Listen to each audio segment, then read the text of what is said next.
building winning technology brands.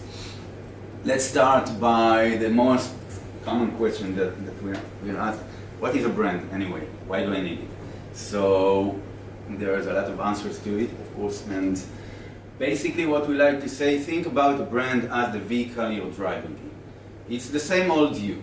We don't change the essence of the company. The same product, the same offering, being sold to the same people, but it's just a better vehicle.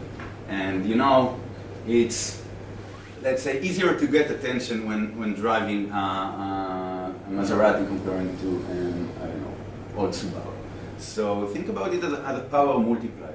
The same you, but multiplied by, I don't know, the amount of how strong is your brand. Another example that we'd like to give about what is brand equity. Think about just a guy versus Tom Cruise, and they come to a girl in a coffee shop. Who will get the number?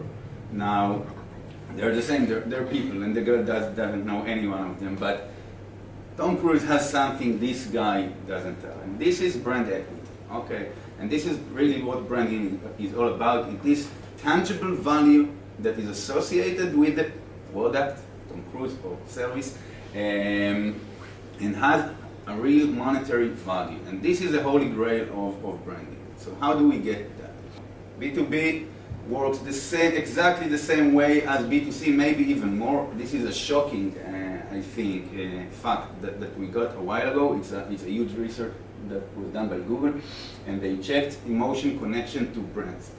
And the conclusion of this research was that customers feel more emotionally connected to B2B brands compared to B2C brands, with Cisco on top. You know, these engineers, they love their Cisco. So think about it. And this is another quote that we love. You know, it's by the CMO of SAP. He said a while ago, big glass buildings don't buy software, people do. So it's the same people, guys. It's the same people that use their iPhone and drive their Audi to their office. It's the same people that buy your products. And branding works on them the same way as it works on B2C. So the real challenge is how to get the B2B brands in the same retail grade proficiency as the B2C. And of course the challenge is that our world is noisy. You know, it's not, maybe in the 90s when it was, you know, someone wanted a firewall, so he needed to choose between checkpoint and checkpoint, and you know, the comparison was by spec, and he had all the time in the world to read a 10-page data sheet. It's not the situation today. You know, our attention span is zero. We have zero patience to listen and read through the website. We need instant messages, visual communication. That's the only valid communication, you know, in today's world. So, last, from the same research, why building a strong brand? So, again, research showed that a strong brand will help you in the consideration phase, will help you in the purchase, and will make users pay a premium for your brand.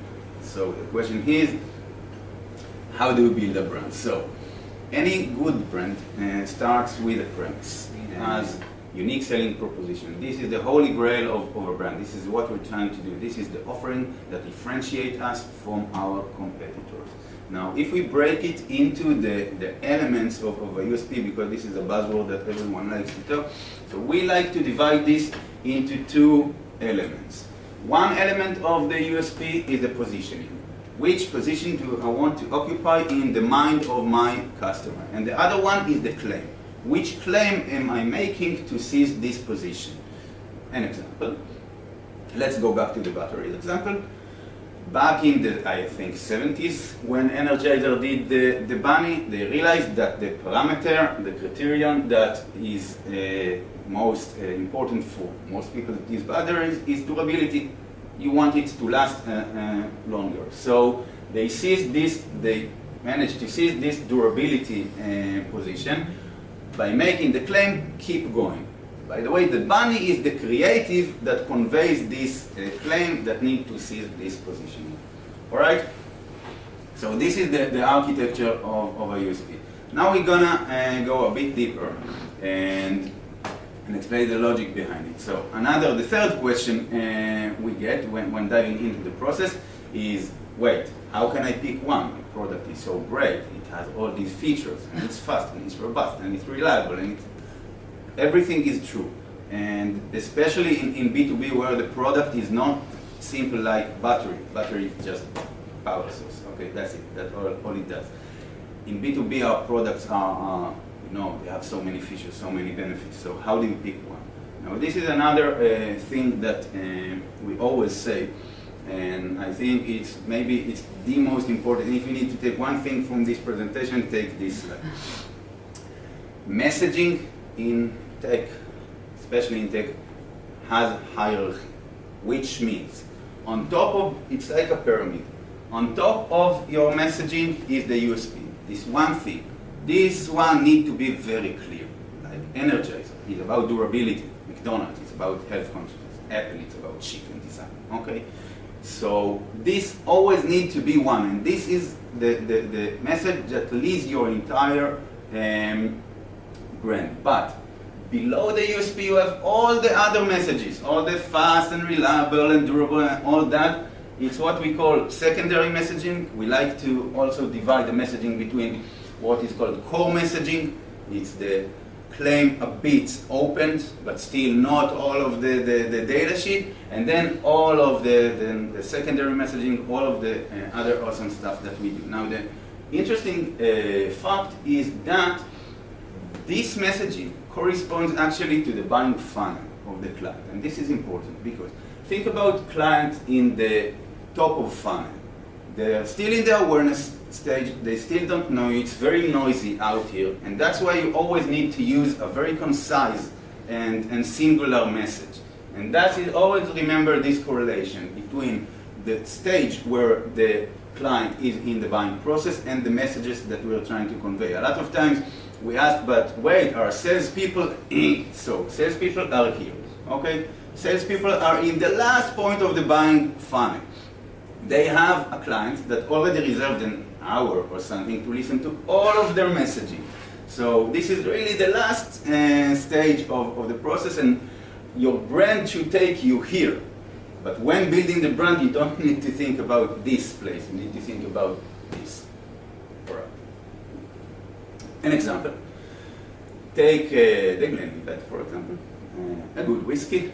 The top of funnel talk, if you ask people about Glenlivet and what will be written and communicated in the marketing communication, is that it's a traditional and premium Scotch whiskey. Okay, and this is, sorry, going back, this is their USP.